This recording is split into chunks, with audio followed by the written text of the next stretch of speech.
नमस्कार दोस्तों, स्वागत करता हूं एक नई वीडियो के साथ। आज हम इन्फोसिस स्टॉक का टेक्निकल प्लस फंडामेंटल एनालिसिस करने वाले हैं और अगर आप लोगों का इस स्टॉक में इंटरेस्ट है तो ही आप इस वीडियो को देखें, अदरवाइज आप इस वीडियो को छोड़ के जा सकते हैं।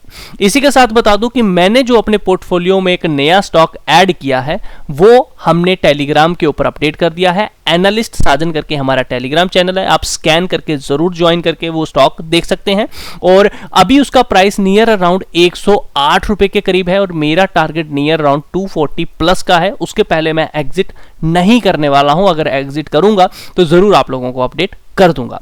तो हम इन्फोसिस के स्टॉक के एनालिसिस के ऊपर जाएं तो सबसे पहले हम इसकी प्रमोटर होल्डिंग को देखना पसंद करेंगे। दोस्तों, प्रमोटर होल्डिंग आप लोग यहां पे देख सकते हो कि 15% की है। अगर 15% की प्रमोटर होल्डिंग है तो फिर बाकी स्टॉक की इन्वेस्टमेंट किसके पास है? क्या पब्लिक के पास है? देखिए, प्रमोटर जब भी इन्वेस्ट करता है मिनिमम 50% उसके पास होल्डिंग होनी चाहिए। अगर 50% की होल्डिंग नहीं है मैं तो स्टॉक को अवॉइड करता हूं। लेकिन प्रमोटर के अलावा भी कुछ बड़ा पैसा होता है जो स्टॉक को चलाता है और वो होता है एफआईज, डीआईज और म्यूचुअल फंड। तो देखते हैं क्या इनके पास होल्डिंग है 50% कुल मिला के। तो एफआईज के पास अगर हम यहां पर देखने की कोशिश करें, चलिए मैं रिफ्रेश कर देता हूं पेज को। तो एफआईज की अगर हम होल्डिंग देखने की यहां पर कोशिश करें तो आपको यहां पे देखने को मिलेगा कि एफआईज के पास जो माल है वो 33% के करीब करीब माल देखने को मिल रहा है। बहुत अच्छे तरीके से मेंटेन करके रखी है उन्होंने होल्डिंग। डीआईज के पास अच्छा खासा माल है और एफआईज जो माल बेच रहे हैं वो डीआईज खरीद रहे हैं, इस बात को ध्यान रखिएगा। तो यानी कि पैसा जो है वो बड़े प्लेयर के हाथ में ही है। पब्लिक के पास यहां पर देखिए कितने परसेंट माल है? 15%। आपको एक चीज ना मैं बताता हूं इस होल्डिंग के पैटर्न से। फिलहाल के लिए इसकी जो होल्डिंग अभी तक है वो ए क्लास है, क्योंकि नीचे की तरफ अगर आप म्यूचुअल फंड की होल्डिंग देखोगे वो भी अच्छी खासी है 18% की। तो सारा माल किसके पास है? बड़े पैसे के पास। अब मैं आपको ना एक इंपॉर्टेंट चीज बताता हूं कि ऐसा क्यों है। हमेशा ध्यान रखना, जो पब्लिक होती है, जो रिटेल ट्रेडर होते हैं, वो क्या करते हैं? वो हमेशा क्वांटिटी की तरफ जाते हैं। आप मानते हो, मानो या ना मेरी बात को मानो, अगर मानते हो ना तो ध्यान रखना, लाइक जरूर करना क्योंकि आप भूल जाते हो। रिटेल ट्रेडर हमेशा क्वांटिटी की तरफ जाता है, वो कभी भी क्वालिटी की तरफ नहीं जाता है। 70% यही कारण रहता है उसके लॉस का। बड़ा प्लेयर वो ये नहीं देखता, क्वांटिटी नहीं देखेगा, वो क्वालिटी देखेगा और प्राइस को कभी नहीं देखेगा। चाहे 1000 के ऊपर वाला स्टॉक है वो इन्वेस्ट करेगा अगर उसको क्वालिटी दिख रही है। और ध्यान रखिएगा 1000 के ऊपर के वाले स्टॉक को मैनिपुलेट करना भी बड़ा मुश्किल होता है। और दूसरी चीज, 1000 के ऊपर वाला जो प्राइस का स्टॉक होता है ये बड़ी जल्दी फास्ट मूव देता है। क्यों? क्योंकि एक तो इसमें पैसा बड़े प्लेयर का होता है, दूसरा इसमें पब्लिक का इंटरेस्ट ही नहीं होता, क्योंकि पब्लिक डर के मारे ऐसे स्टॉक में पैसा लगाती नहीं, उसको लगता है गिर जाएगा। बट ये बढ़ता जाता है, बढ़ता जाता है, बढ़ता जाता है। इस बात का भी ध्यान जरूर रखिएगा। तो चलिए, अगर हम होल्डिंग की बात करें इन्फोसिस की, तो ए क्लास की होल्डिंग है। ए प्लस जितने प्लस लेने हैं ले लो, मुझे कोई दिक्कत की बात इसमें नहीं दिख रही एज पर 6 जनवरी 2024। आगे चलते हैं और इस कंपनी की हम रेवेन्यू को देखेंगे तो रेवेन्यू पिछले 5 सालों से लगातार ग्रो होता आ रहा है, इस बात को ध्यान रखिए। और बहुत अच्छा खासा यहां पे रेवेन्यू देखने को मिल रहा है। दोस्तों, नेट प्रॉफिट की बात करें तो वो भी ग्रो हो रहा है, मतलब कंपनी अपने एक्सपेंस रेशियो को भी कंट्रोल करती जा रही है, अच्छा खासा रेवेन्यू के साथ प्रॉफिट भी कर रही है। कंपनी की अर्निंग पर शेयर को हम देखें तो दोस्तों अच्छी खासी प्लस में है। हमेशा जब भी एक फंडामेंटल एनालिसिस किया जाता है तो अर्निंग पर शेयर हमेशा प्लस में ही होनी चाहिए, तो हमारे लिए बहुत अच्छी बात रहती है। दोस्तों, रेवेन्यू को देखा, नेट प्रॉफिट को देखा, अर्निंग पर शेयर को देखा, लेकिन हमें यह भी देखना है कि ये कहीं रेवेन्यू अपनी प्रॉपर्टी बेच के तो नहीं करी जा रहे नेट प्रॉफिट। तो हम इसका देखेंगे कि मेन बिजनेस से ही पैसा आ रहा है या कहीं और से पैसा आ रहा है। तो इसका अगर हम मेन बिजनेस देखेंगे तो इनकी सेल्स अगर आप देखोगे तो भैया इनको main core business, hard core business जो इनका है आईटी सेक्टर का, उसी सेक्टर से मेन पैसा आ रहा है। तो अभी तक सब कुछ ए क्लास का है। हम अब इसकी देखेंगे कि आखिर कंपनी के ऊपर कर्जा कितना है। तो दोस्तों, डेब्ट टू इक्विटी कर्जा अगर आप देखोगे ना के बराबर, जीरो कर्जा यहां पर कंपनी लेके बैठी हुई है। बहुत अच्छी बात है कि कंपनी अपने पैसे के साथ ही काम कर रही है। कैश रिच कंपनी, इसका मतलब ये है। तो चलिए इसकी कैश को भी हम लोग देख लेते हैं यहां पर। तो दोस्तों, आपको बताना चाहूंगा कंपनी का रिजर्व एंड सरप्लस 72,460 करोड़ का है और ये हमें बढ़ता हुआ ही नजर आ रहा है पिछले 5 सालों से। 5 साल पहले 62 करोड़ के करीब आपको देखने को मिल रहा है। बहुत अच्छा खासा रेवेन्यू है as compare to equity share capital के हिसाब से अगर मैं देखूं ना, तो बहुत अच्छा रिजर्व है कंपनी के पास। कंपनी के ऊपर कोई लोन नहीं है, ना ही शॉर्ट टर्म का ना ही लॉन्ग टर्म का। हाँ, कंपनी ने पैसा जरूर देना है 3865 करोड़, ये जिनके साथ बिजनेस करते हैं उनको ये पैसा देना है। इन्होंने सर्विस वगैरह ले ली है, अब बस उनको पैसे जो है इन्होंने पे करने हैं। तो ये कुछ भी नहीं है, 72,000 में से ये आप निकाल लो, माइनस कर लो, फिर भी देखो कितना बड़ा पैसा इनके पास बच जाएगा। इसके अलावा अदर करंट लाइबिलिटी 34,000 करोड़ की है, शॉर्ट टर्म प्रोविजन 1307 के हैं। ये चलते रहेंगे क्योंकि इसके कंपेरिजन में एसेट भी इनके पास होगा, तो डोंट वरी अबाउट दैट, ठीक है। ट्रांजिबल एसेट देखो यहाँ पे कितना बड़ा है। Capital in working progress 288 crore की है। नॉन करंट इन्वेस्टमेंट 569 करोड़ का है। चलिए नीचे आते हैं, जो मेन चीजें हैं वो बताऊंगा। करंट इन्वेस्टमेंट देखो 6909 की है, तो इसके ऊपर प्रॉफिट भी आने वाला है। ट्रेड रिसीवेबल देखो यहाँ पे 25,424 करोड़ का है, बहुत अच्छा है। आप बोलोगे इतनी बड़ी कंपनी है, इन्वेंट्री क्यों? देखिए ये आईटी सेक्टर की कंपनी होती है, तो इनके एसेट्स में ज्यादा आपको पैसा नहीं दिखेगा। कुर्सी चेयर क्या होगी, इन्वेंट्री, ठीक है। तो ये ट्रेड रिसीवेबल है भैया 25,424 करोड़ इनके पास आना है, यानी कि इन्होंने सर्विस दे दी हुई है, अब ये पैसा इनको मिलेगा। कैश देखिए 12,173 करोड़ का। अदर करंट एसेट देखिए 26,086 करोड़ के। अच्छी खासी कैश रिच कंपनी मैं बोलूंगा। अभी तक मैंने जितना एनालिसिस किया ना, मुझे कोई भी चीज नेगेटिव नहीं देखने को मिल रही है। Everything is good. बड़ा पैसा लगा है, टिक। फंडामेंटली रिजर्व सरप्लस रख रही है, टिक। इसी के साथ कैश रिच कंपनी, टिक। आप प्रमोटर होल्डिंग हो गया, आप रेवेन्यू हो गया, आप नेट प्रॉफिट देख लो, एवरीथिंग इज गुड। कोई दिक्कत वाली बात इसमें अभी तक नहीं देखने को मिली है, तो मैं फंडामेंटली बिल्कुल सेटिस्फाइड हूं। बहुत अच्छी कंपनी मेरे को देखने को मिल रही है।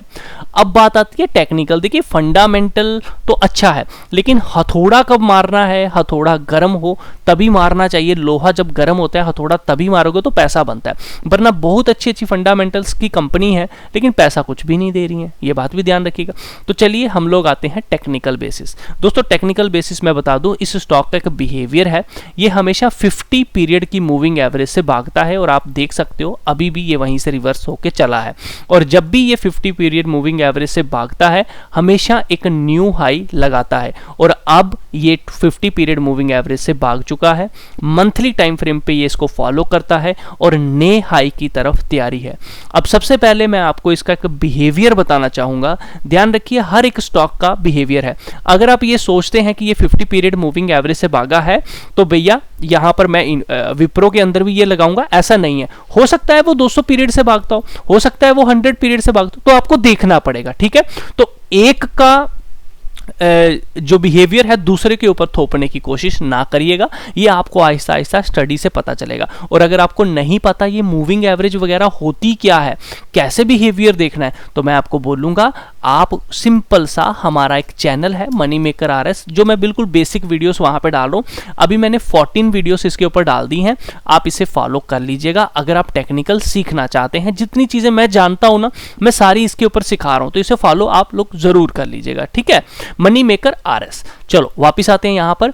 तो आपको इसका बिहेवियर बताना चाहूंगा दोस्तों। ये स्टॉक एक रिट्रेसमेंट को फॉलो करता है। रिट्रेसमेंट का क्या मतलब होता है, थोड़ा ऊपर चलेगा फिर गिरेगा, थोड़ा ऊपर चलेगा गिरेगा। जो ऊपर चला उसे ट्रेंड बोल देते हैं, जो नीचे गिरा उसको आप रिट्रेसमेंट बोल देते हो, या फिर आप डाउन ट्रेंड कह लो। तो देखो मैं आपको इसका बिहेवियर बताता हूं। देखो यहां से लेके हम लोग यहां तक अगर आए तो हमें ये देखने को मिला, इस स्टॉक ने गिरा कितना, यहां तक, तो ये रेशो तक गिरा। इस स्टॉक का एक बिहेवियर है, जब भी ये चलता है 60% के करीब करीब रिट्रेस कर जाता है एज पर फेबिकोनी टूल। याद रखिएगा FIB रिट्रेसमेंट टूल होता है, उसको अगर आप लगाएंगे बिल्कुल लो से लगाना है, हाई तक लगाना है, तो उसके हिसाब से ये 60% तक नीचे की तरफ गिरता है। इस बात का ध्यान रखिएगा। ये देखिए यहां पर फिर से लगाता हूं, यहां पर आप देख लीजिए एग्जैक्ट आप लोग देख सकते हो, यहां से ही ये रिवर्स हुआ। ये है 6:1 की रेशो, यहीं से चढ़ा। उसके बाद देखो यहां पर हम लगा देते हैं इसको दोबारा से, यहां से ऊपर चला, दोबारा आप लोग देख सकते हो 6.8 की रिट्रेसमेंट से ही चला। अब ऊपर की तरफ चलते हैं। आप यहां पे देखिए ये कोविड का टाइम था, उस टाइम भी ये 0.68 के ही ऊपर से ही क्लोज होके चला गया था, ठीक है। फिर हम आगे जाते हैं और यहां से अब जो इसका टाइम पीरियड आया हुआ है, अगर आप उसके हिसाब से भी देखते हैं तो फिर से ये नियर अराउंड 0.68 की रिट्रेसमेंट से ही जाने की कोशिश जो है वो कर रहा है। इस बात का ध्यान रखिए। ये मैंने बताया इसकी रिट्रेसमेंट। ध्यान रखिए, जब ये रिट्रेसमेंट 6 की करता है तो ऊपर कितना जाता है आपको वो भी समझना है। ध्यान रखिएगा दोस्तों, जब भी ये ऊपर की तरफ जाता है तो मैं आपको इसकी रिट्रेसमेंट दिखा देता हूं कि भैया रिट्रेसमेंट के बाद ये ऊपर कितना जाता है। ठीक है, चलो तो पहले हम यहां से शुरू करते हैं। तो आप लोग यहां से देख लीजिए, यहां से अगर हम वहां तक जाते हैं तो कितना है, 226% का रिटर्न आया। अब हम यहां से चलते हैं, ठीक है, ये रहा, यहां से कितना रिटर्न आया, 128% का रिटर्न आया। ठीक है, फिर ये यहां से चला, 89% का रिटर्न आया। और इस बार जो ये चला था, ठीक है, ध्यान रखिएगा, यहां पर जो रिट्रेसमेंट इसने दी, इस बार जो इसने रिट्रेसमेंट दी वो दी 253 की, क्योंकि इसकी हैबिट है ये आपको नियर अराउंड 100 से लेके 150 की रिट्रेसमेंट देता है। तो जो इसने 89% की रिट्रेसमेंट दी उसने कवर कर ली इस रैली में। तो हम ये कह सकते हैं कि ये स्टॉक ऑन एवरेज आपको 150 तक की परसेंटेज के हिसाब से ऊपर चलता है अपने न्यू लो से।